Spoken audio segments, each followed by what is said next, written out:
Hello बच्चों, hi everyone. चलिए बच्चों, वेव थ्योरी का डिस्कशन आगे बढ़ाते हैं, बातचीत करते हैं अगले टॉपिक की। देखो बच्चों, अभी हम बातचीत कर रहे थे सुपरपोजिशन ऑफ वेव के बारे में। सुपरपोजिशन ऑफ वेव में हमने पहला कॉन्सेप्ट डिस्कस कर लिया था बच्चों, इंटरफेरेंस। क्लियर।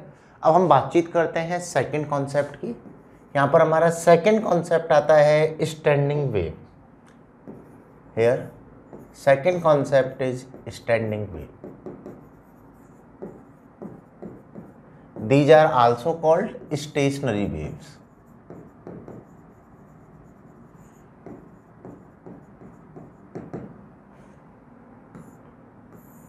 चलिए इस कॉन्सेप्ट को थोड़ा सा डिटेल में चेक कर लेते हैं। स्टैंडिंग वेव और स्टेशनरी वेव का मतलब क्या होता है, ठीक है, क्या कैसे ये फॉर्म होती हैं, कैसे न्यूमेरिकल बनते हैं, क्या क्या कॉन्सेप्ट हमारे इस टॉपिक में आ रहे होते हैं।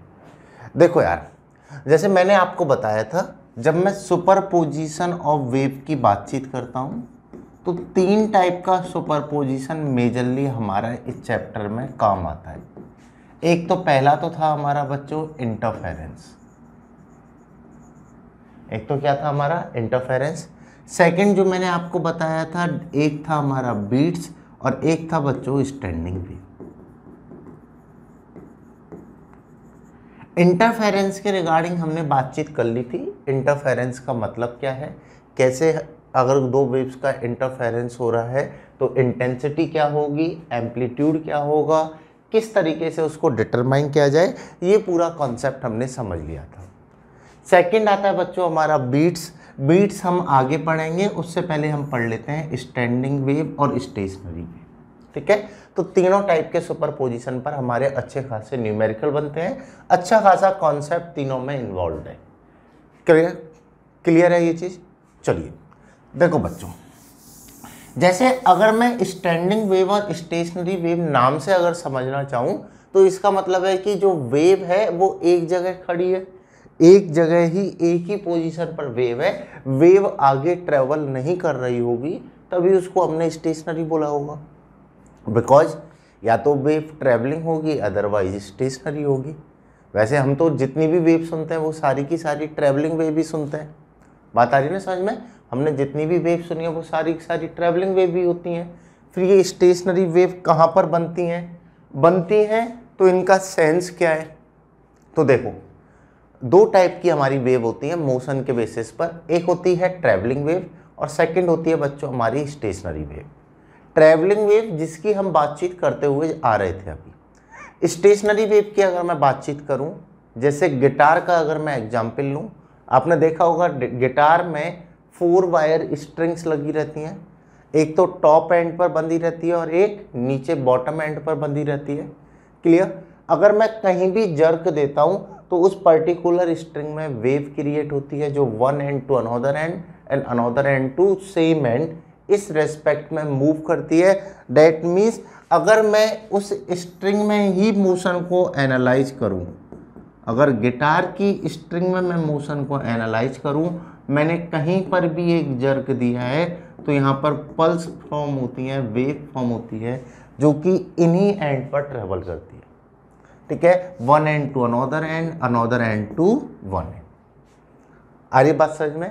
दैट मीन्स अगर इसका माइक्रोस्कोपिक व्यू लिया जाए, अगर किसी, जैसे मैं कैमरे से इसके फोटोज लेता हूँ, जो वेव ट्रेवल कर रही है, वेव फोटोज अगर मैं लूँ तो ये वेव यहाँ से इधर जा रही थी, यहाँ से इधर जा रही थी। जब भी आप माइक्रोस्कोपिक व्यू लोगे तो यहाँ पर हमेशा आपको पल्स बनी हुई दिखेंगी। स्ट्रिंग पर ऑल टाइम क्या होगा, पल्स बनी हुई दिखेंगी।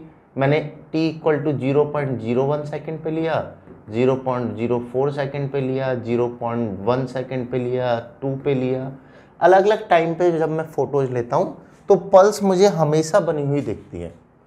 ये पल्स हमेशा बनी हुई है, ये क्या बता रहा है कि वेव जो है वो स्टेशनरी है।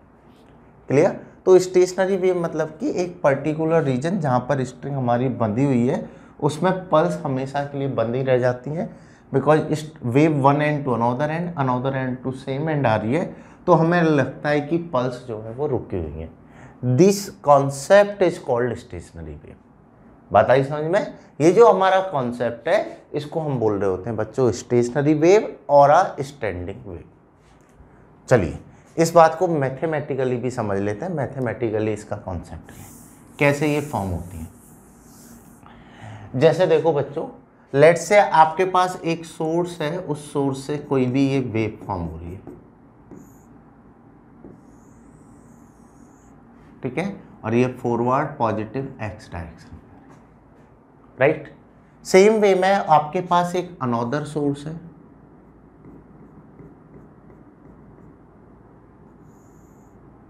और उससे भी ये वेव फॉर्म हो रही है, और ये वेव ऐसे अपनी लेफ्ट डायरेक्शन में जा रही है, correct.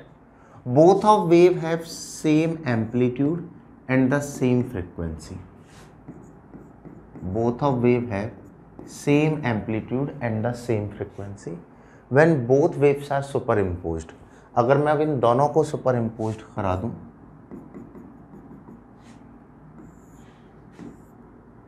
so the geometry would be like this,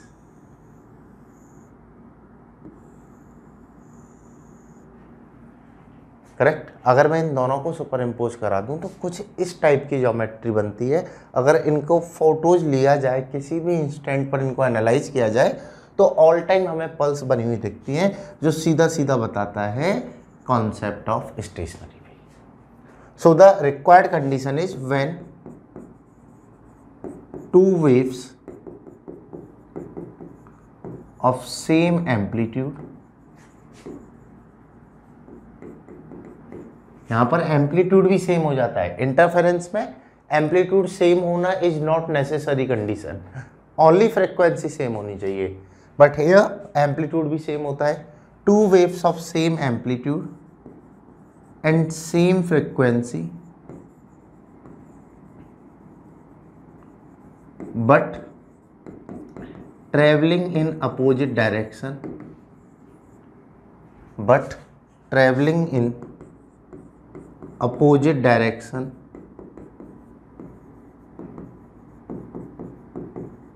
are superimposed on each other such that, ठीक है, लेकिन ये क्या है, दोनों अपोजिट डायरेक्शन में ट्रेवल कर रही हूँ, are superimposed on each other such that resultant wave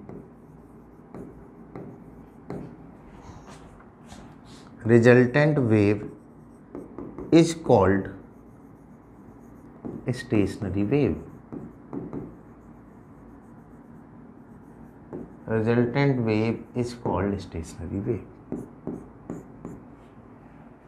correct. तो सीधा सा कहानी है, सीधा सा कॉन्सेप्ट है कि एक वेव इधर जा रही है, एक इधर जा रही है। जब दोनों को सुपर इम्पोज करके न्यू वेव यहाँ पर बनाई जाती है, तो ये जो न्यू रिजल्टेंट वेव होती है, इसको बोलते हैं स्टेशनरी वेव और स्टैंडिंग वेव, करेक्ट।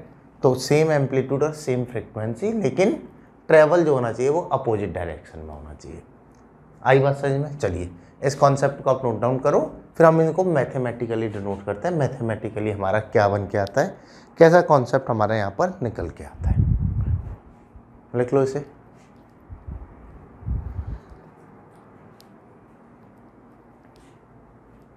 चलें आगे, देखिए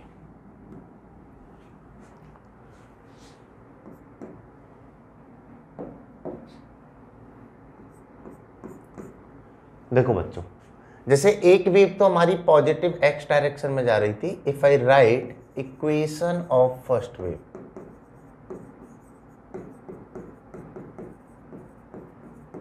तो ये हो जाएगा हमारा y1 that is equal to a sine omega t minus k x, a sine omega t minus k x. अगर मैं लिखता हूं बेटा equation of second wave,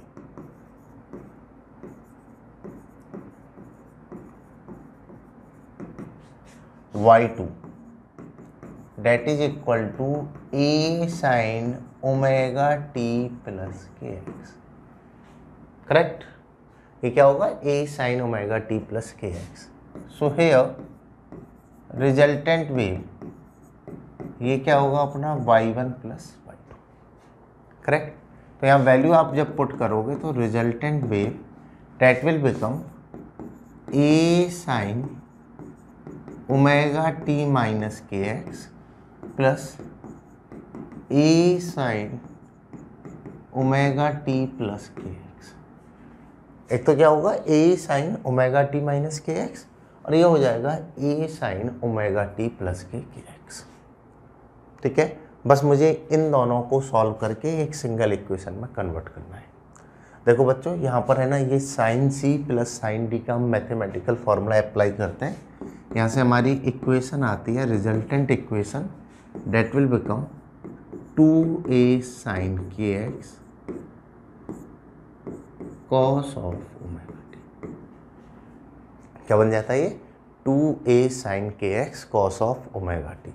this is called equation of a standing wave or the equation of a stationary wave. Here 2a sin kx that denotes the amplitude of a wave.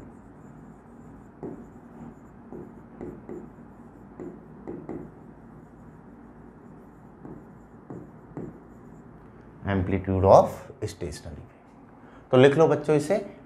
First wave की equation तो क्या होगी a sine omega t minus k x. Second wave की equation क्या होगी ए sign omega t plus k x. Resultant equation हमारी क्या बनेगी ए sign omega t minus k x plus ए sign omega t plus k x. ये हमारी resultant wave equation बनेगी। Overall resultant equation आती है दिस वन। ठीक है, यहाँ पर ये डिनोट करता है एम्पलीट्यूड को और ये तो हमारा वेव फंक्शन है ही। करेक्ट। तो स्टैंडिंग वेव क्या हो गई कि एक वेव तो जा रही थी पॉजिटिव एक्स में, एक जा रही थी नेगेटिव एक्स में।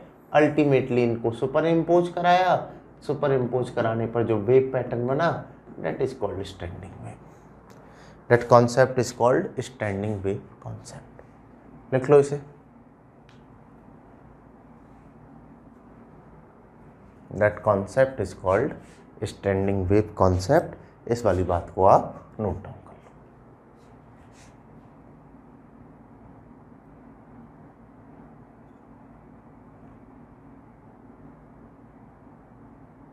आगे चले, चलिए।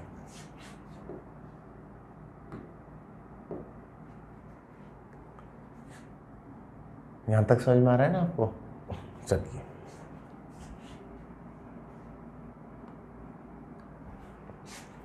देखो यार सीधी सी बात है,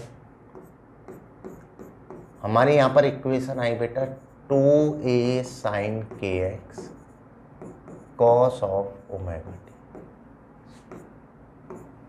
करेक्ट। यहाँ पर देखिए बेटा दो पोजीशन हम डिफाइन करते हैं, एक को बोलते हैं हम node and here second position is called antinode. अब कॉन्सेप्ट समझ लेना कहाँ कहाँ पर हमारे क्वेश्चन बनते हैं। एक पोजीशन होती है जिसको बोलते हैं हम बच्चों नोड, सेकंड जो पोजीशन होती है इसको बोलते हैं हम एंटी नोड। जैसे आपको दिया हुआ है बेटा ये एक फिक्स एंड है, ये स्ट्रिंग है, ये एक अनदर फिक्स एंड है।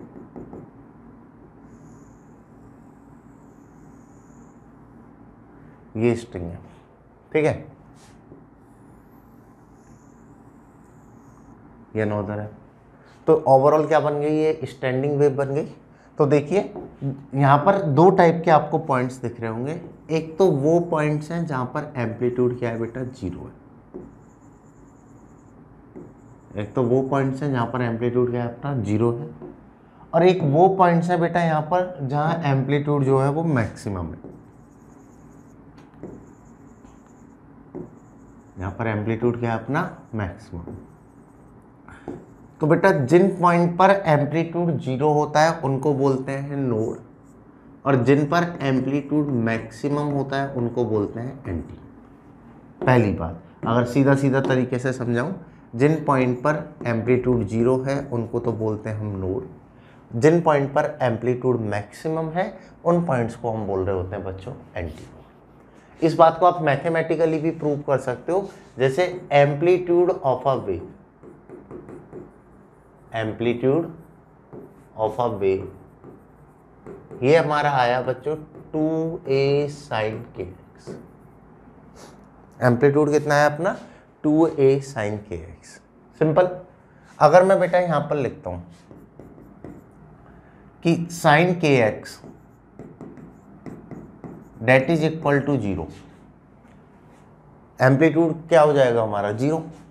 अगर साइन के एक्स हमारा 0 है तो एम्पलीट्यूड क्या होगा 0, और जिन पॉइंट पर एम्पलीट्यूड 0 हो उसको बोलते हैं हम नोड। तो ये क्या बताएगा हमें, कंडीशन ऑफ नोड। करेक्ट। देखिए साइन के एक्स 0 होने के लिए कंडीशन क्या है कि जो के एक्स है वो 0 हो, पाई हो, 2 पाई हो, इन टर्म्स ऑफ एन पाई हो। करेक्ट। आ रही है बात समझ में? या मैं बेटा यहाँ पर वेवलेंथ की टर्म्स में लिखना चाहूँ तो ये क्या हो जाएगा, के एक्स जो है हमारा ये 0 हो, लैम्डा बाई 2 हो, लैम्डा हो इन terms of 2n plus 1 lambda by 2। ठीक है, या मैं ऐसे बोल देता हूँ इन terms of 2n plus 1 lambda by 2 and n lambda. जैसे n को यहाँ पर आपने 0 डाला तो ये आ गया 0, फिर आ गया लैम्डा बाई 2 अगला पॉइंट। ठीक है, फिर अगला आपने डाला 1 तो लैम्डा आ गया, फिर 3 लैम्डा बाई 2 आ गया। इस तरीके से आता जाएगा। यहाँ पर अगर आप चेक करते हो 0 पाई, 2 पाई, 3 पाई, इन सब पर हमको क्या मिल रहे हैं बच्चों, नोड मिल रहे हैं। तो नोड का मतलब क्या है, जहाँ पर एम्पलीट्यूड की वैल्यू अपनी 0 है। और ये कहाँ पर मिलते हैं, 0 पाई, 2 पाई, 3 पाई पर। राइट। सेम वे में here we define second condition of antinode, condition of antinode। देखो बच्चों, अगर एंटीनोड की कंडीशन की हम बातचीत करें तो आपने पढ़ रखा है amplitude that is equal to होता है 2a sin kx। Amplitude of a wave कितना आया था हमारा, 2a sin kx। Amplitude antinode पे क्या होना चाहिए, maximum. And for maximum sin kx की वैल्यू जो है वो हमारी क्या होनी चाहिए, प्लस। करेक्ट। और ये कब होगा, when kx that is equal to क्या हो, pi by 2, 3 pi by 2, 5 pi by 2 in terms of pi by 2। या मैं अगर वेवलेंथ की टर्म्स में लिखूं सो हेयर kx पाई क्या हो जाएगा, लैम्डा बाई 2, तो lambda by 4, 3 lambda by 4, 5 lambda by 4, इस टर्म्स लैम्डा बाई 4 की टर्म्स में हो, जिसको आप यहाँ पर क्लियरली आइडेंटिफाई कर सकते हो। Here lambda by 4 anti node, 3 lambda by 4 anti node, 5 lambda by 4 anti node. आई बात समझ में? तो स्टैंडिंग वेव की इक्वेशन क्या होती है, 2a sin kx cos omega t। This is a major important concept. यहां पर डिफाइन होता है बेटा एक नोड और एक एंटी नोड। नोड का मतलब क्या है, जिनका एम्पलीट्यूड 0 है।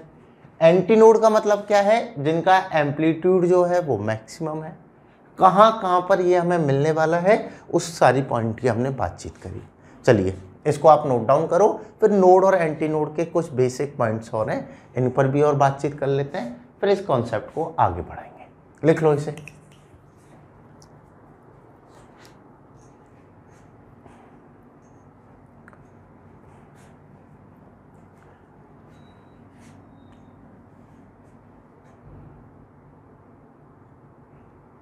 चलिए देखो, और बेसिक पॉइंट हमारे बेटा यहाँ पे क्या बनते हैं,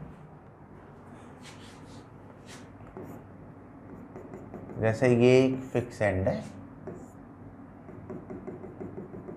ये एक फिक्स एंड है, ये ऐसे। करेक्ट। यहां पर देखिए ये स्टैंडिंग वेव है, ये वाले पॉइंट तो क्या था हमारा, नोड। ये जो पॉइंट थे बच्चों ये तो हमारे क्या थे, नोड।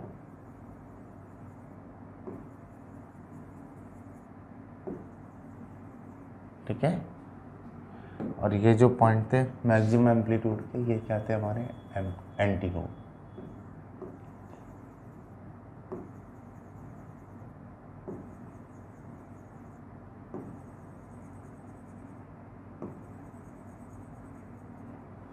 ठीक है, ये तो थे हमारे नोड, और टॉप वाले जो पॉइंट थे वो थे anti node. If I write basic point, तो फर्स्ट पॉइंट डिस्टेंस बिटवीन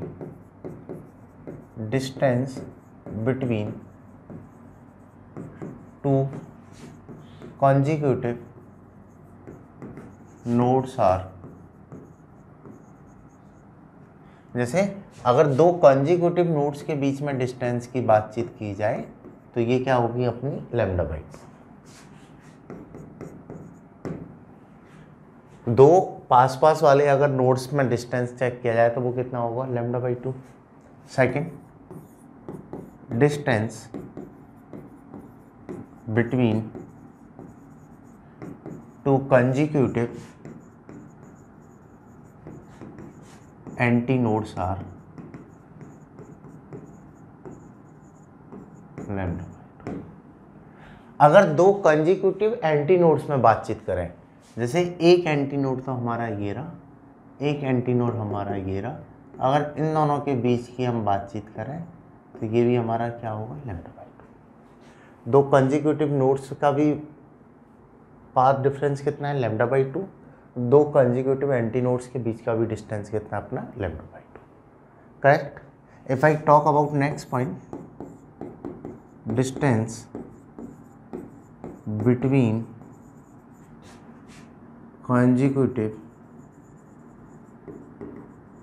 या मैं ऐसे लिख देता हूँ, nearest node and anti node, node and anti node is lambda by to. देखिए, एक कंजिक्यूटिव नोड और एंटी नोड के बीच का अगर डिस्टेंस चेक किया जाए तो नोड और एंटी नोड के बीच का जो डिस्टेंस होता है वो होता है हमारा लैम्डा बाई टू। दो नोड्स के बीच लैम्डा बाई टू, दो एंटी नोड्स के बीच भी लैम्डा बाई टू, लेकिन एक नोड और एक एंटी नोड के बीच के डिस्टेंस की अगर हम बातचीत करें तो एक नोड और एंटी नोड के बीच का डिस्टेंस होता है हमारा लैम्डा बाई फोर। आई बात समझ में नहीं आई? Points clear? ठीक है। तो अगर ऐसे भी कुछ इन्फॉर्मेशन देके अनदर इन्फॉर्मेशन पूछ ले तो ये बातें हमको पता होनी चाहिए। टाइम डिफरेंस की बातचीत की जाए, लैम्डा बाई टू है तो टी बाई टू आएगा, या लैम्डा बाई फोर है तो T by four time difference बनेगा। ठीक है। तो टाइम डिफरेंस भी हम अच्छे खासा यहाँ पर लिख सकते हैं, इसमें भी कोई नया कॉन्सेप्ट ऐसा सोचने का नहीं है। करेक्ट। चलिए, तो बेटा ये तो था हमारा स्टैंडिंग वेव का कॉन्सेप्ट। अब देखिए यहाँ पर बेटा हम दो केसेस में प्रॉब्लम को रीड करते हैं। First is stationary wave in a string.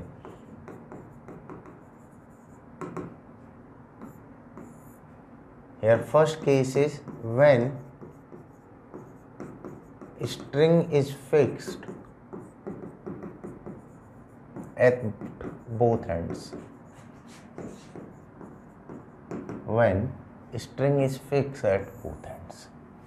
Concept समझ लेना, पॉइंट समझ लेना, क्या पॉइंट हमारा यहाँ पे बन रहा है। आपको बोला है कि जब स्ट्रिंग को दोनों एंड्स पर फिक्स करके रखा जाए तो स्टेशनरी वेव स्ट्रिंग में अगर बन रही है तो उसकी पोजीशन क्या होगी, फ्रीक्वेंसी क्या होगी, ये सारे पॉइंट आपसे पूछ लेता है। कहने का मतलब क्या है कि लेट से बेटा ये आपको एक रिजिड सपोर्ट गिवन है, ये कोई भी स्ट्रिंग है, ये सेकंड अपना रिजिड सपोर्ट है, स्ट्रिंग को दोनों रिजिड सपोर्ट के बीच में फिक्स किया हुआ है। ठीक है। स्ट्रिंग को हमने क्या किया है, दोनों रिजिड सपोर्ट के बीच में फिक्स किया हुआ है।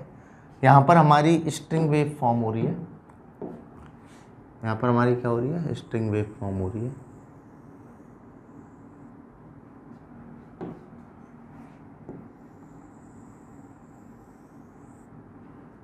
राइट। इस तरीके से हमारी स्ट्रिंग वेव बन रही है, स्टैंडिंग वेव यहाँ फॉर्म हो रही है। तो आपसे पूछ लेता है कि इसकी फ्रीक्वेंसीज क्या होंगी, फ्रीक्वेंसीज को हम किस तरीके से निकाल सकते हैं। तो सबसे पहले तो नोड और एंटी नोड की बात क्लियर है। ठीक है। अब देखो बच्चों, जैसे ये स्ट्रिंग को मैंने दोनों एंड्स पर फिक्स किया, अगर मैं किसी भी पोजीशन पे यहाँ पे जर्क देता हूँ तो इसमें वाइब्रेशन प्रोड्यूस होंगे, जो इस एंड से इस एंड जाएंगे, इस एंड से इस एंड आएंगे। अल्टीमेटली अगर उनको एनालाइज किया जाएगा तो वो हमें स्टेशनरी ही दिख रहे होंगे। करेक्ट। तो ओवरऑल स्ट्रिंग को अगर दोनों एंड पर फिक्स किया हुआ है तो यहाँ पर हमारी एक स्टैंडिंग वेव और स्टेशनरी वेव फॉर्म होगी, राइट। अब आपसे पूछ लिया है कि इसकी फ्रीक्वेंसी क्या होगी। तो देखो बच्चों, पहली पॉसिबिलिटी इस स्ट्रिंग में बन से क्या सकती है, जैसे अगर मैं हाफ पोर्शन में जर्क देता हूँ तो फर्स्ट पॉसिबिलिटी है पूरी वेव में एक पल्स बने। एक पॉसिबिलिटी तो क्या है कि जो पूरी की पूरी वेव है इसमें एक पल्स बने। या मैं सेकंड पॉसिबिलिटी की बातचीत करूं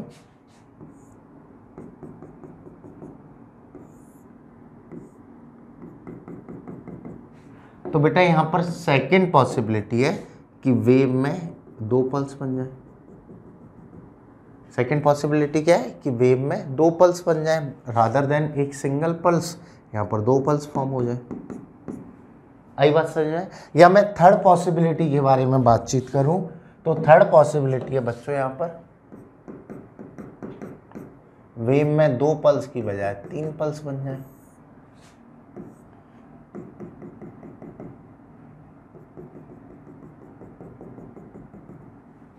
आई बात समझ में, वेव में दो पल्स की बजाय तीन पल्स बन जाए। या मैं फोर्थ पॉसिबिलिटी की बातचीत करूं तो अगला होगा कि इसमें फोर पल्स बन जाए।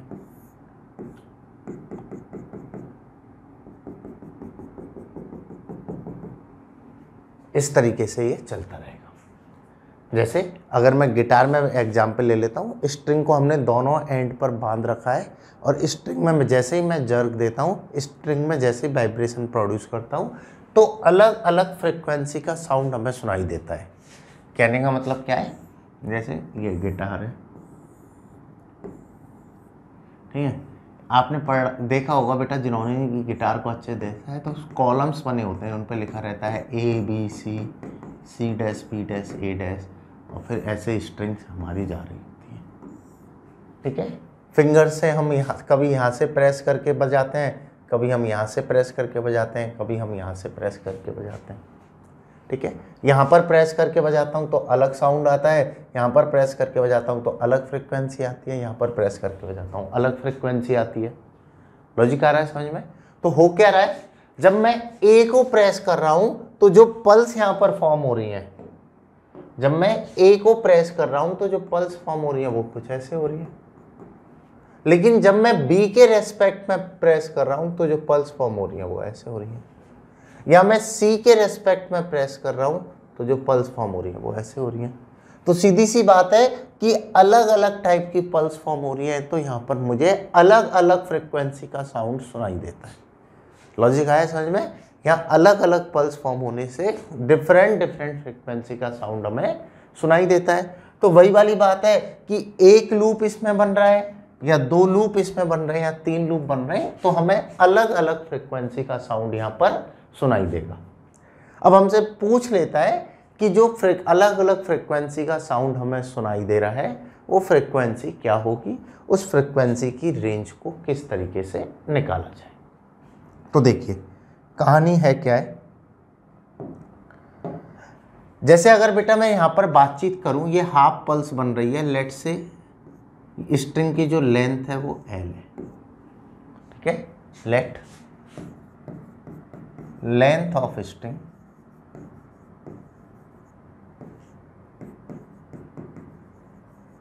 Is equal to L. String की जो लेंथ है वो कितनी है अपनी, एल है, करेक्ट। यहाँ पर हाफ वेव बन रही है तो मैं बोल सकता हूँ here length L that is equal to half of wave which is equal to lambda by 2। So here I can write wavelength that is equal to होगा 2l।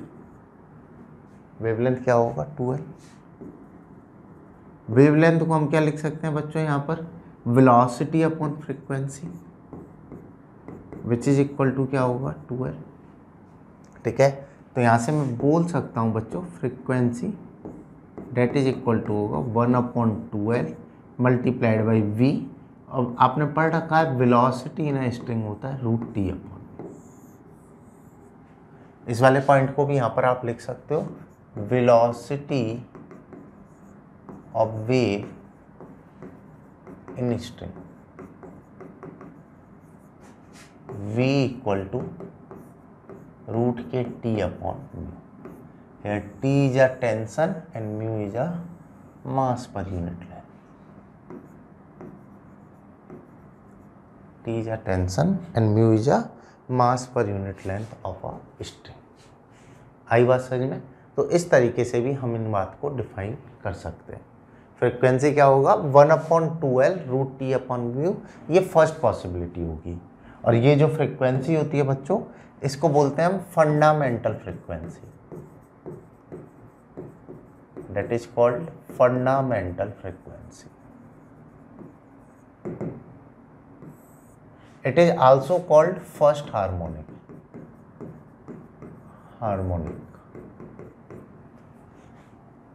ठीक है। सो देख लो, पहले में एक ही पल्स बनी, तो जो इसकी फंडामेंटल फ्रीक्वेंसी हमारी निकल के आई वो क्या हो जाएगी 1/2L रूट के टी अपॉन म्यू। आई बात समझ में? बट अगर मैं अगली पॉसिबिलिटी की बात करता हूं तो यहां पर 2 पल्स फॉर्मेशन पॉसिबल है, और अगर यहां पर बेटा 2 पल्स बन रही हैं, that is called second harmonic. इसको हम क्या बोलते हैं? Second harmonic.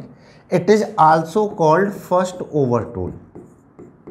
जो सेकेंड हार्मोनिक है उसको हम फर्स्ट ओवरटोन भी बोल देते हैं, करेक्ट। ये 2 पल्स वाला, यहाँ पर कंप्लीट पल्स बन रही है तो ये पूरा क्या हो गया, वेवलेंथ हो गया। अगर मैं बेटा इसको लिखना चाहूँ तो मैं यहाँ पर बोल सकता हूँ here length of string that is equal to क्या है, वेवलेंथ। पूरी लेंथ में वेवलेंथ आ रही है। वेवलेंथ को अगर आप लिखोगे तो ये क्या हो जाएगा, वेलोसिटी अपॉन फ्रीक्वेंसी। तो यहाँ से बनेगा frequency that is equal to velocity upon length. That means F2 that is equal to आ जाएगा, अगर मैं इसको 2 से मल्टीप्लाई कर दूँ तो 2v/2L मल्टीप्लाई और डिवाइड कर दूँ तो here second harmonic that will become 2/2L multiplied by root के टी अपॉन। 2 वाला मल्टीप्लाई डिवाइड इसलिए लिया जहाँ तक कि सेम पैटर्न हमें दिख जाए। 1 था तो 1/2L root T upon mu, 2 था तो 2/2L root T upon mu. आई बात समझ में? तो स्ट्रिंग को अगर दोनों एंड पर फिक्स किया जाए तो 1/2L के फॉर्मेट में हमें फ्रीक्वेंसी मिलती है। पहली जो फ्रीक्वेंसी है उसको हम फंडामेंटल फ्रीक्वेंसी और फर्स्ट हार्मोनिक भी बोलते हैं। सेकंड जो फ्रीक्वेंसी है उसको सेकंड हार्मोनिक या फर्स्ट ओवरटोन हम बोलते हैं, करेक्ट। चलिए इसको आप नोट डाउन करो, फिर बातचीत करते हैं बच्चों आगे। अगला कॉन्सेप्ट हम समझने का ट्राई करते हैं। नेक्स्ट कॉन्सेप्ट हमारा यहाँ पर क्या बनने वाला है,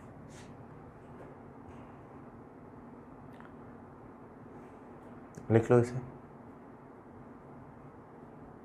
चलें आगे, चलिए अगला देखिए।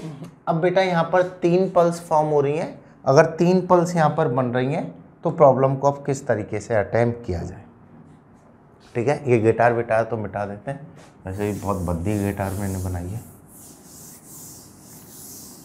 देखिए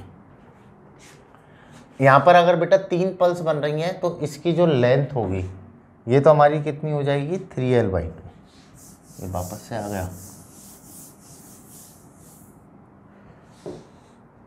इसकी जो लेंथ होगी ये लेंथ तो अपनी कितनी हो जाएगी 3λ/2, ठीक है। 3 पल्स बन रही हैं इसलिए हम इसको बोलते हैं बेटा थर्ड हार्मोनिक और सेकंड ओवरटोन। थर्ड हार्मोनिक और सेकंड ओवरटोन हम इसको बोलते हैं। देखो बच्चों, अगर यहाँ पर हम बातचीत करें तो ये होगा length of string that is equal to 3λ/2। Length of string L ये क्या होगा हमारा 3λ/2। तो यहाँ से आएगा बेटा हमारा लेंथ इक्वल टू 3/2। वेवलेंथ को आप क्या लिख सकते हो, वेलोसिटी अपॉन फ्रीक्वेंसी। तो यहाँ से क्या बनेगा हमारा ultimately here frequency that will become 3v/2। You can also write it 3/2L multiplied by root के T upon, correct, multiplied by root के T upon mu. This is the third harmonic और second overtone. इस तरीके से भी इसको लिखा जा सकता है और समझा जा सकता है। तो ये क्या हो गया हमारी बेटा, थर्ड फ्रीक्वेंसी हो गई। आई बात समझ में नहीं आई? चलिए आगे चलें। अगला देखो, यहाँ पर हमें बेटा 4 पल्स दी हुई है, ठीक है। 4 पल्स दी हुई हैं, तो 4 पल्स किसके इक्विवेलेंट हो गया, 2 लैम्डा की। इसको हम क्या बोलते हैं बच्चों, फोर्थ हार्मोनिक,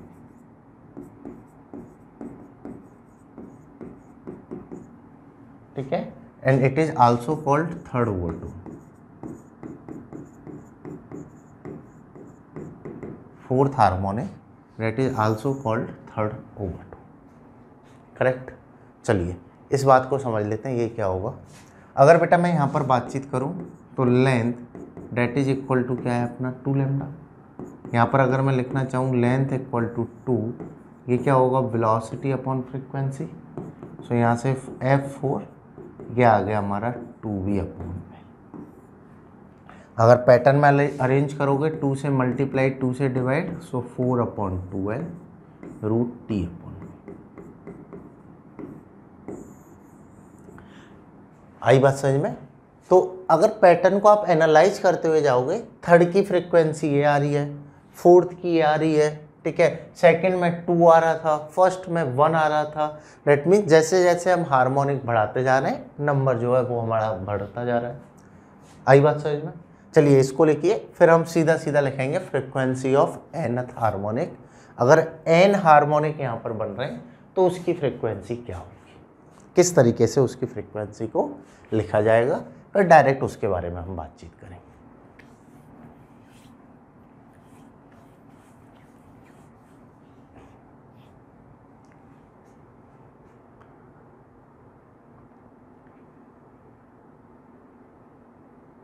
चले,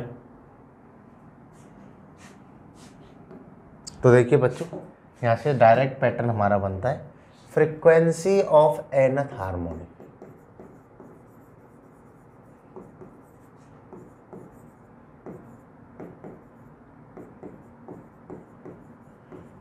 nth हार्मोनिक है तो कौन सा ओवर टोन होगा, n-1/2, that is denoted by Fn, that will become n upon 2L multiplied by root,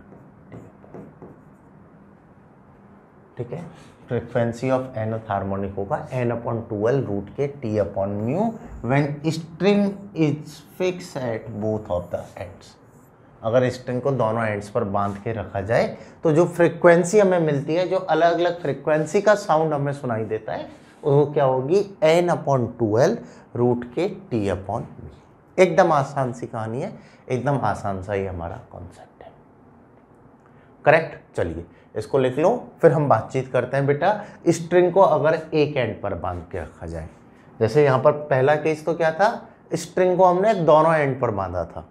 अब हम बातचीत करेंगे अगर स्ट्रिंग को एक एंड पर बांधे, जब उसमें स्टैंडिंग वेव बन रही है तो उसकी फ्रीक्वेंसीज क्या होगी, ठीक है।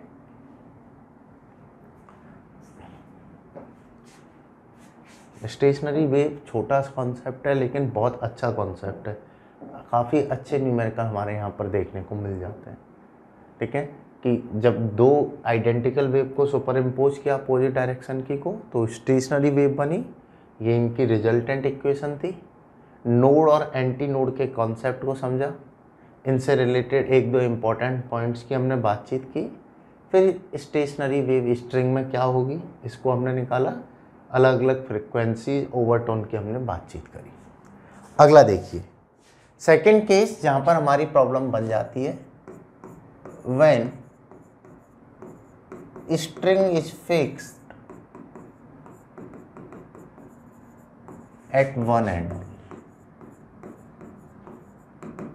when string is fixed at one end, जब स्ट्रिंग एक ही एंड पर फिक्स हो तो प्रॉब्लम को कैसे डील किया जाएगा, किस तरीके से प्रॉब्लम को समझा जाएगा। देखो बच्चों,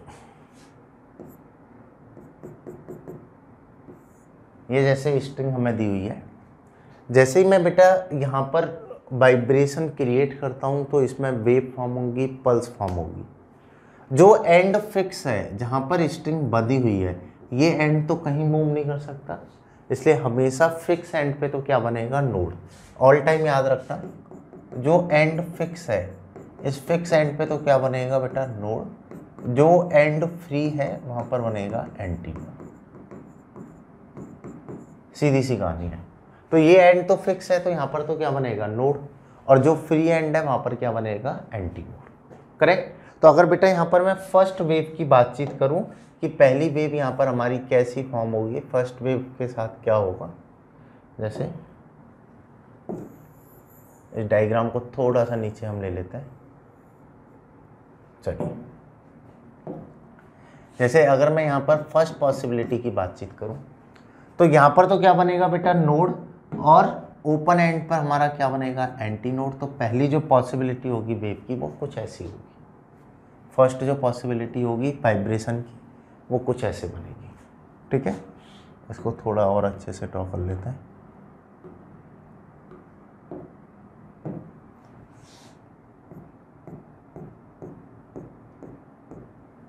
पहली जो पॉसिबिलिटी होगी वो कुछ ऐसी होगी, ये लेंथ अपनी है।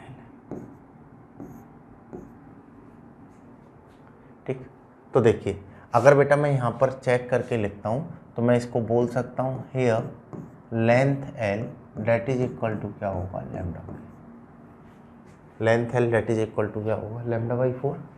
सो overall here wavelength that is equal to क्या होगा अपना 4। लेंथ एल किसके इक्वल होगी, 1/4 ऑफ वेव लेंथ, तो वेव लेंथ क्या हो जाएगा अपना 4 है। अगर मैं बेटा इसको लिखता हूँ वेव लेंथ को तो ये क्या बनेगा अपना, velocity upon frequency that is equal to 4L। तो फ्रीक्वेंसी होगा हमारा v अपॉन 4L। करेक्ट।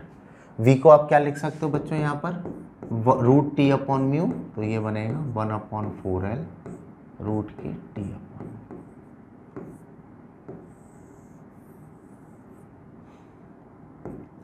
आई बात समझ में। तो if string is fix at one end so the frequency in this wire that will become 1/4L root के T upon mu.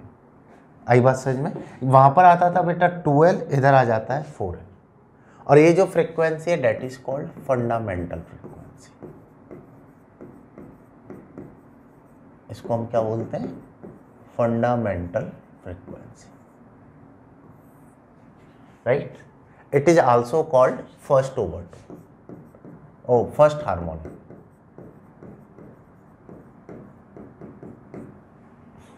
आया समझ में।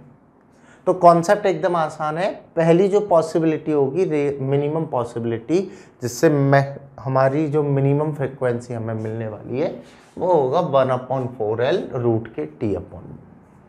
अगली बातचीत करते हैं, सेकेंड पॉसिबिलिटी हमारी यहाँ पे क्या बनेगी। तो देखो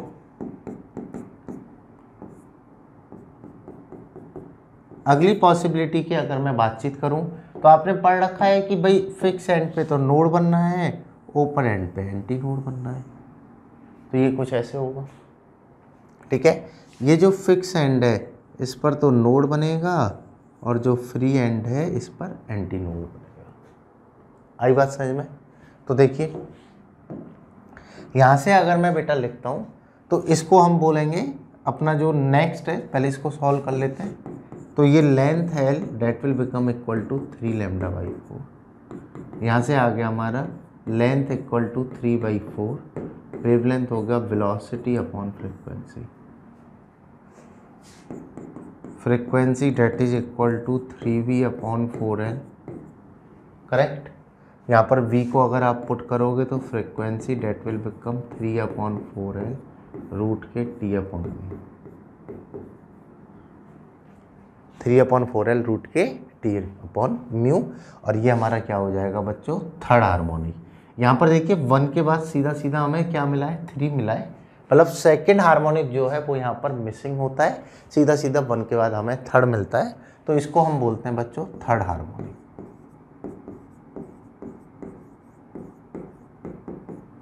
ठीक है, and it is also called first overtone, that is also called first overtone। ये इसका आसान सा कॉन्सेप्ट है। आई बात समझ में कि अगर स्ट्रिंग एक एंड पर ही अगर हमारी फिक्स है तो यहाँ पर बेटा हमें सेकंड हार्मोनिक नहीं मिलता है, इवन नंबर हार्मोनिक नहीं मिलता है, 1 के बाद सीधा सीधा हमें थर्ड मिल जाता है। और यहाँ पर जो फ्रीक्वेंसी पैटर्न बनता है वो 2L के फॉर्मेट में ना बनकर 4L के फॉर्मेट में बन रहा होता है।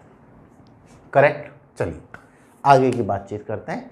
अगला कॉन्सेप्ट हमारा यहाँ पर क्या बनने वाला है, कैसी प्रॉब्लम हमारी यहाँ पर आने वाली है, नेक्स्ट कॉन्सेप्ट है। चलें आगे। देखो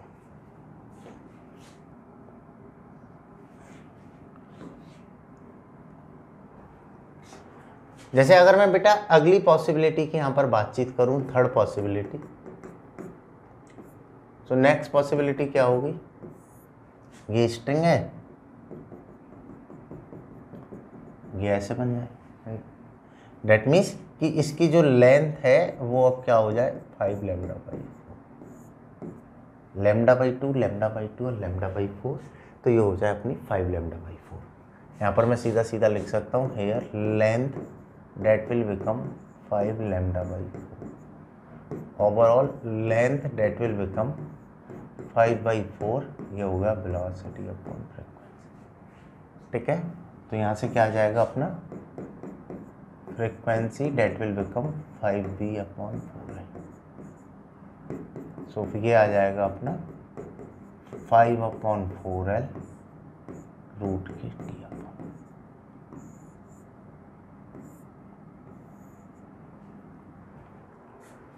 यहाँ पर थर्ड के बाद सीधा क्या आ गया, फिफ्थ आ गया। तो जैसे मैंने आपको बताया था इवन नंबर हार्मोनिक मिसिंग होते हैं, तो ये हमारा क्या हो जाएगा बच्चों, फिफ्थ हार्मोनिक, जिसको हम बोलते हैं बच्चों यहाँ पर second overtone. It is also called second overtone, या तो फिफ्थ हार्मोनिक बोल लो या इसे सेकंड ओवरटोन बोल लो, बात एक ही है, कोई भी ज़्यादा बड़ी बात इसमें सोचने की नहीं है। करेक्ट, क्लियर है ये चीज़। चलो इसको भी आप नोट डाउन कर लो, ये हो गया हमारा फिफ्थ हार्मोनिक और सेकंड ओवरटोन। अगर मैं बेटा यहाँ से पैटर्न बना के लिखना चाहूँ, जैसे मैं अगले की बातचीत करूँ, तो अगला आप क्या बोलोगे, कुछ ऐसे बनेगा। ठीक है, तो ये 7 लैम्डा बाई 4 हो जाएगा, फिर 9 लैम्डा बाई 4 हो जाएगा, तो पैटर्न ऐसे चलता रहेगा। If I write here frequency of nth harmonic,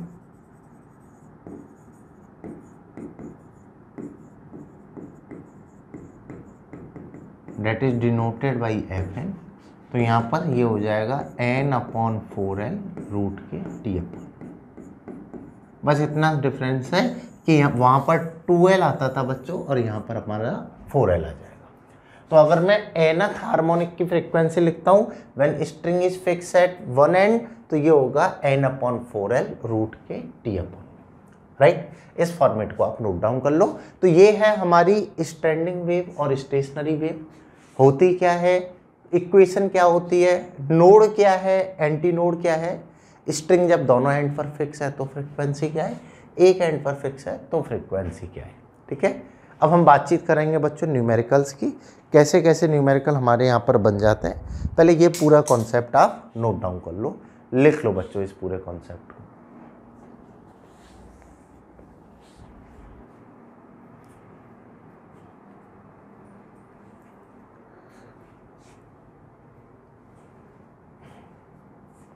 चलें आगे।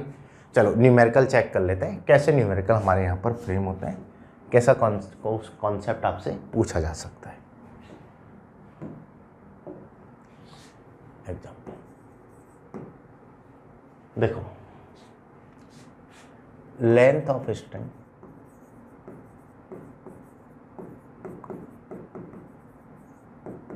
Is 40 centimetre and it is fixed at both ends,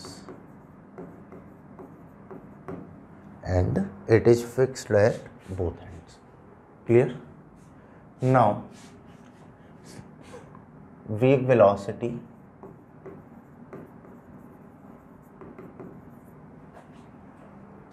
in string is 2 meter per second, then determine first frequency of third overtone. ठीक है। Second, when tension in the string is doubled and length of string, नहीं बाकी same रखते हैं, tension in the string is double, then determine, keeping other factors same, then determine frequency of third harmonic. वहाँ overtone है और यहाँ पर है अपना हार्मोनिक। चलिए, बेसिक सा क्वेश्चन दिया है, बहुत ज़्यादा सोचने वोचने का नहीं दिया है। ठीक है, पहला क्वेश्चन है तो आसान क्वेश्चन ही रखा है, बस कॉन्सेप्ट को आपको समझना है, क्या कॉन्सेप्ट यहाँ पर इन्वॉल्व है। अगर आपने कॉन्सेप्ट को बच्चों यहाँ पर आइडेंटिफाई कर लिया तो आप बड़ी आसानी से इसको सॉल्व कर लोगे, कहीं भी आपको कैसी भी कोई दिक्कत नहीं आने वाली है। ठीक है, तो लेंथ गिवन है। ठीक है, स्ट्रिंग को दोनों एंड्स पर फिक्स रखा है, वेव वेलोसिटी हमें गिवन है, थर्ड ओवरटोन की फ्रीक्वेंसी हमें निकालनी है एंड थर्ड हार्मोनिक की हमें फ्रीक्वेंसी निकालनी है जब टेंशन को इसमें हम डबल कर दें। अगर टेंशन इसमें डबल कर दिया जाए तो क्या क्या कॉन्सेप्ट हमारे बनेंगे, इन सब के बारे में हमें बातचीत करनी है। देखो कैसे सॉल्व करेंगे, जो अपना सॉल्व कर रहे हैं वो तो सॉल्व करते रहो, बाकी लोग मेरे साथ समझ लो कैसे सॉल्व होगा। स्ट्रिंग को बेटा कहाँ पर फिक्स किया हुआ है, दोनों एंड पर। अगर स्ट्रिंग दोनों एंड पर फिक्स है तो मैं बोल सकता हूं कि जो फ्रीक्वेंसी का फॉर्मूला होगा ये होगा n/2l रूट के t/v। जो फ्रीक्वेंसी फॉर्मूला बनेगा that will become n/2l root के t/v। करेक्ट। यहां पर जैसे मुझे लिखनी है बेटा थर्ड ओवरटोन की फ्रीक्वेंसी क्या होगी, मुझे क्या लिखना है, थर्ड ओवरटोन जो है उसकी फ्रीक्वेंसी क्या होगी। तो सीधा सीधा हो जाएगा बेटा, अगर इसको मैं बोलूँगा तो फोर्थ हार्मोनिक है तो इसको मैं डायरेक्ट बोल सकता हूँ 4/2l रूट के t/v। 4/2l रूट के t/v ये हो जाएगा। रूट के t/v क्या होता है, वेलोसिटी, तो ये क्या होगा 4v/2l। वैल्यू पुट कर दो, 4 into wave velocity is 2 metre per second, string length is 40 centimetre, 2 से 2 गया तो ये आ जाएगा अपना 10 हर्ट्ज। अगर मैं पहले न्यूमेरिकल की बातचीत करूं, थर्ड हार्मोनिक था थर्ड ओवरटोन था फोर्थ हार्मोनिक, इसको इस तरीके से हम निकाल सकते हैं। करेक्ट। अगला देखिए, when tension in the string is doubled, अगले में टेंशन को हमने क्या कर दिया है, डबल कर दिया है, तब आपको बताना है थर्ड हार्मोनिक की फ्रीक्वेंसी क्या होगी। अब टेंशन किस चीज़ में चेंज करेगा, अगर टेंशन को बदल दिया है तो वेलोसिटी बदल गई है, सही बात है। That means initial velocity v थी तो आपने पढ़ रखा v is proportional to root t, यहाँ से बनेगा v/v dash that is equal to root के t/t डैश। और टेंशन को हमने यहाँ पर क्या कर दिया है, डबल कर दिया है तो t/2t। आई बात समझ में।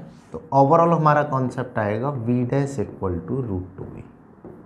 डेट मीन जो वेलोसिटी है वो रूट 2 टाइम्स हो गई। पहली बात, keeping other parameters same, determine the frequency of third harmonic. Third harmonic की हमें फ्रीक्वेंसी निकालनी है।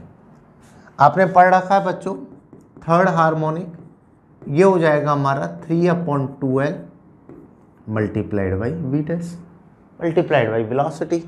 बस वैल्यूज पुट कर दो यहाँ पर, तो ये आएगा 3, वेलोसिटी हो जाएगा हमारा root 2 times of v into 2, और लेंथ कितना अपना 40 सेंटीमीटर, डेट मीन्स 0.4। v की वैल्यू पुट कर दो तो आंसर हमारा बन जाएगा, v कितना दिया हुआ है हमें 2 से तो 2 कट जाएगा तो ये बनेगा 3√2/0.4। ठीक है, इतना हर्ट्ज यहाँ पर फ्रीक्वेंसी आ जाएगा। इसको आप सॉल्व कर सकते हो, 1.41 हो जाएगा ये, 1.4 इंटू 3 तो ये आ जाएगा 4.2, 4.2 तो 42/4, 42/4 नियरली 10.5 वाट्स ये अपना कैलकुलेशन है वो तो बेसिक। तो एक तो हो गया बेटा डायरेक्ट न्यूमेरिकल, डायरेक्ट आपसे कोई भी फ्रीक्वेंसी ओवरटोन वगैरह के बारे में पूछ ले या उससे रिलेटेड कोई भी इंफॉर्मेशन आपसे पूछ ले तो उसको कैसे निकाला जाए, किस तरीके से इनको सॉल्व किया जाए, कैसा न्यूमेरिकल हमारा यहाँ पर बन जाता है। ठीक है, लिखो, पहला न्यूमेरिकल लिख लो, फिर बातचीत करते हैं अगले न्यूमेरिकल की और कैसे न्यूमेरिकल हमारे यहाँ पर बन जाता है।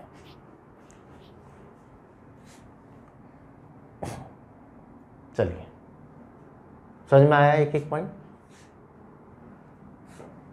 अगला देखो, नेक्स्ट न्यूमेरिकल ले लेते हैं, अगला न्यूमेरिकल हमारा यहाँ पर कैसा बन सकता है।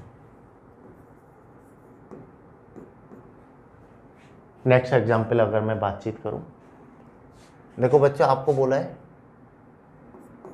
Frequency of fifth overtone of a string when it is fixed at both ends is similar to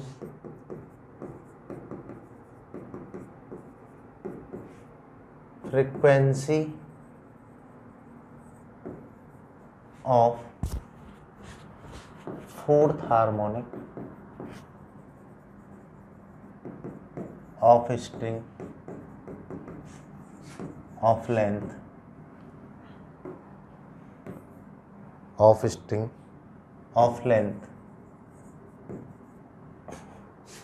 L equal to 50 centimeter, of string of length L equal to 50 centimeter when string is fixed at one end. Determine length of the string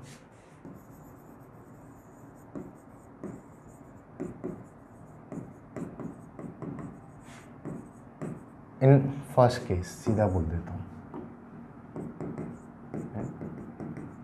first case जो upper case है उसकी length आपको बतानी है, जो string दोनों and पर fix है। आपको बोला है frequency of fifth overtone of a string when string is fix at both end is similar to the frequency of fourth harmonic of a string when string is fix at one end. Clear? So आपको बताना है बच्चों कि कौन सा answer यहाँ पर correct होगा। क्या बोला है आपको कि एक बार तो स्ट्रिंग जो है बेटा वो हमारी यहाँ पर इसका फिफ्थ हार्मोनिक मैच कर रहा है, फिफ्थ ओवरटोन, और इसका फोर्थ हार्मोनिक। ठीक है, एक का फिफ्थ ओवरटोन दिया है, एक का फोर्थ हार्मोनिक दिया है, तो आपको बताना है कि लेंथ यहाँ पर क्या होगी, लेंथ को किस तरीके से निकाला जाए। चलिए चेक करते हैं बेटा कैसे हम इसको सॉल्व करेंगे, क्या इसका हमारा आंसर होगा, इसके बारे में बातचीत कर लेते हैं। जो अटेम्प्ट करना चाह रहे हैं वो इसको अटेम्प्ट करो। ठीक है, क्वेश्चन को नोट डाउन कर लो, एकदम आसान सी प्रॉब्लम है, बड़ी आसानी से समझ जाओगे, कोई भी घबराने वाली है मतलब सोचने वाली बातचीत ऐसी नहीं है। देखो जैसे मेरे को दो केस दिए हैं, एक केस में तो स्ट्रिंग को दोनों एंड पर बांध रखा है और एक केस ऐसा है जिसमें स्ट्रिंग को बस हमने एक एंड पर बांध रखा है। ठीक है, एक में तो दोनों एंड पर बांध रखा है, एक में मैंने एक ही एंड पर बांध रखा है। यहाँ पर जो मैंने दोनों एंड पर बांध रखा है इसका फिफ्थ ओवरटोन क्या हो जाएगा, 6 हार्मोनिक। वो कितना आएगा अपना 6, लेट से इसकी लेंथ है L1, इसकी है अपनी L2, तो ये आएगा 6/2L1 मल्टीप्लाइड बाई V। ठीक है, टेंशन सेम है, तो ये बन जाएगा 6V/2L1। इक्वेशन नंबर 1 क्या बन जाएगा, फिफ्थ ओवरटोन है तो 6 हार्मोनिक हो गया, तो ये हो गया 6V/2L1। अगर मैं बेटा इस वाले के लिए बातचीत करूं, यहाँ पर अगर मैं लिखूं तो फोर्थ हार्मोनिक, तो ये हो जाएगा 4/4L2 multiplied by V। Correct? और आपको क्या बोला है, fifth overtone of this string is similar to the fourth harmonic of this string, मतलब कि ये जो दोनों फ्रिक्वेंसीज हैं ये सिमिलर हैं। आपको बोला है कि जो ये फर्स्ट वाले का F6 है it is similar to second वाले का F4, राइट। बस वैल्यूज को यहाँ पर पुट कर दो, तो 6V upon twice of L1 that is equal to 4V upon 4 of L2। 4 से 4 गया, 2 से 6 गया, 3 टाइम्स, V से V गया, तो ये बन गया हमारा L1 that is equal to thrice of L2, correct. और अगर L2 चेक करोगे तो L2 कितना है यहाँ पर 50, या वैल्यू पुट कर दो तो L1 आ जाएगा 150 सेंटीमीटर।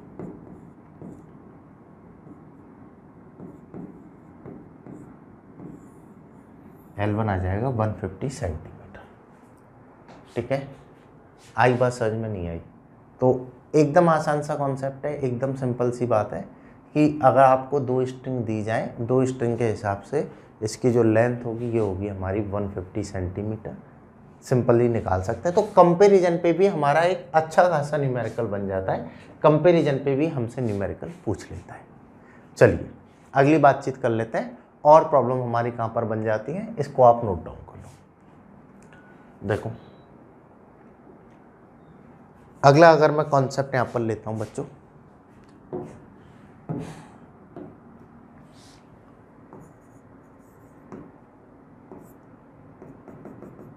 आपको बोला है एक तो ये स्ट्रिंग है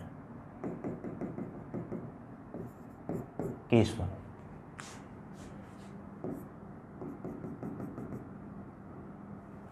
इसको थोड़ा सा हम थिन कर देते हैं,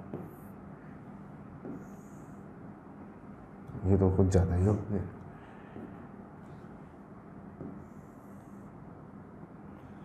ठीक है,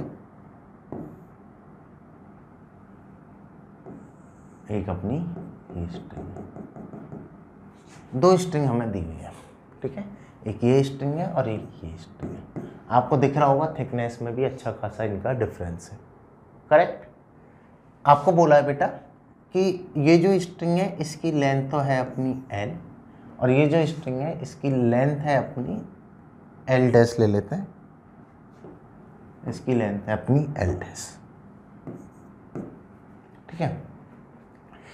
इसका जो मास पर यूनिट लेंथ है ये तो है बच्चों म्यू, ठीक है, और इसका जो मास पर यूनिट लेंथ है बच्चों ये है अपना म्यू डैश, करेक्ट।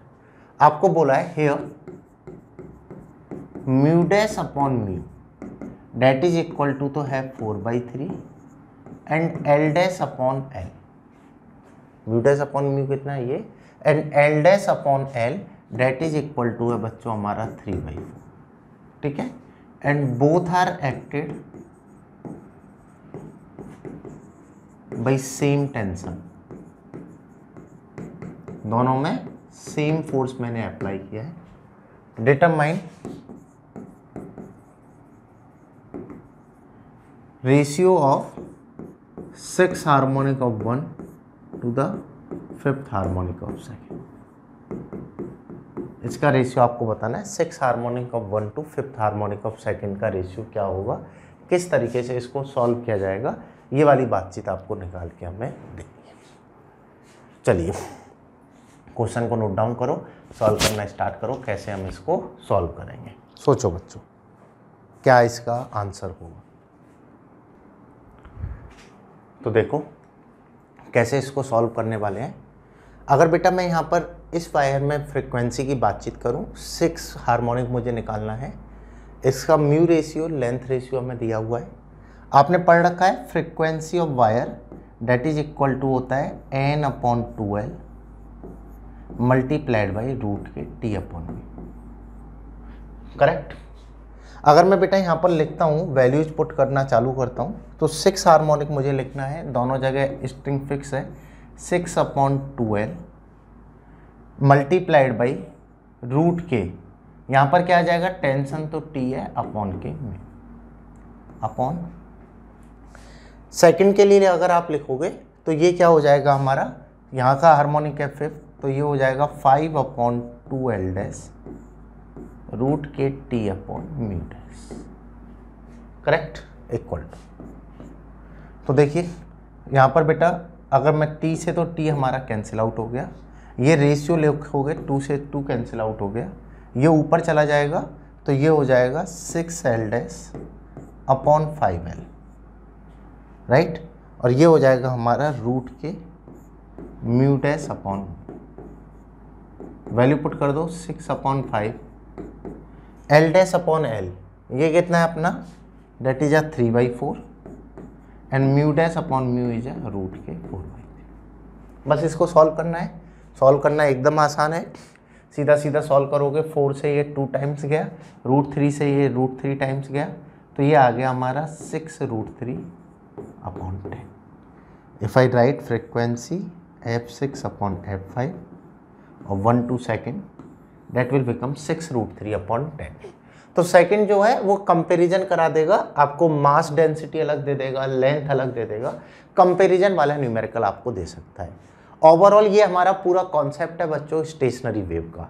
वेव क्या है, वेव की इक्वेशन क्या है, नोड एंटी नोड क्या है, उनसे रिलेटेड कॉन्सेप्ट क्या है, स्ट्रिंग दोनों एंड पर फिक्स है तो फ्रिक्वेंसी क्या होगी, स्ट्रिंग अगर एक एंड पर फिक्स है तो फ्रिक्वेंसी क्या होगी, किस तरीके से प्रॉब्लम्स को सॉल्व किया जाएगा, ये उन सब से रिलेटेड हमारा कॉन्सेप्ट है, करेक्ट।